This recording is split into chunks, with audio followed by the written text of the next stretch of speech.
Hey Brian, how's it going, man? Oh, good. I just came in to get my ankles taped. All right, cool. Also, while I have you here, Coach also wanted me to go over with you guys the NCAA banned substance list. Okay. So, do you have any questions about it? Have you seen it before?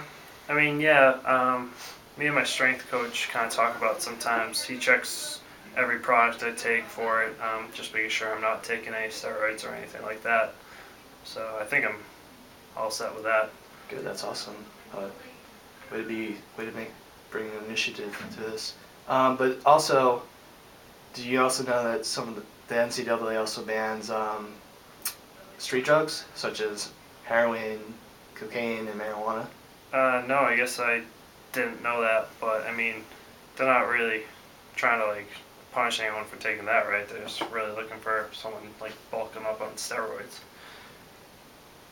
No, they're doing both. They're checking for performance enhancing drugs as well as street drugs.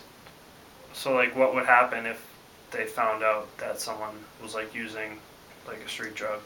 Well, it'd be just like using a performance enhancing drug. You would probably be either suspended or kicked off the team, as well as probably lose your scholarship. Well, I'm not gonna lie to you. After a big game or something like that, I do go out to parties sometimes, and there are drugs there. All right. Well, so you say you go out. Are you a spectator when people are using the drugs, or are you actively involved? I mean, I have occasionally used some drugs, but I don't use them all that much. When you say not all that much, what do you actually mean? I, How do you mean that? I mean so just probably Saturday nights and before a big game, just to kind of get me ready. It gets me focused. That's pretty huge. Um,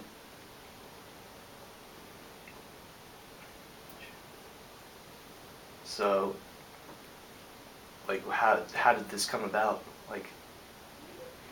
Well, my roommate kind of a couple months ago, we were at a party and he had me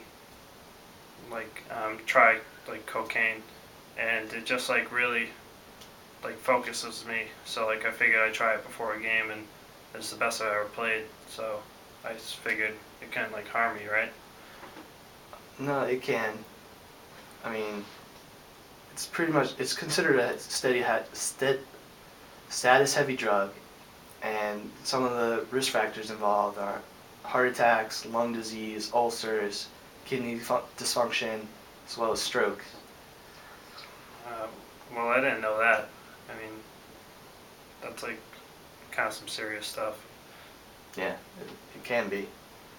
So, I mean, after what I've just told you, how do you, on a scale of 1 to 10, 10 being you're likely to stop and 1 being less likely to stop, how likely are you to stop using cocaine during the season?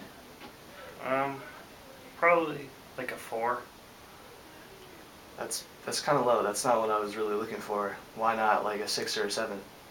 Well, I really want to be scouted by the NBA, and I feel like if I stop taking cocaine, I kind of my performance might go down because it really helps me feel centered and focused during the game.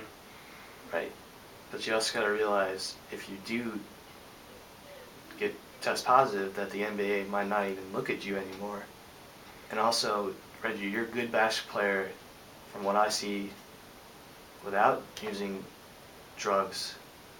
You're a role model to these for kids and other people. You know the way you play and the way that you just live your life. I appreciate that, but I tried to stop using it before, but it was just too hard, and it just wasn't my same self out there on the court. So I don't know if I could find a way to stop. Right. It can be very difficult, but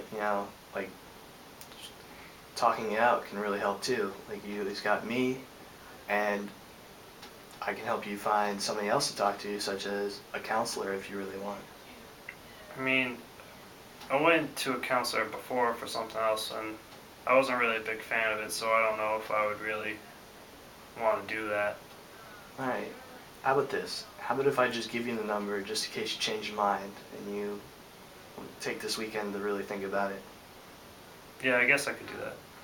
Alright, so you're gonna take this weekend to think about it, and by Monday when you come back and see me, we'll sit down, we'll talk, and we'll see what your decision actually is.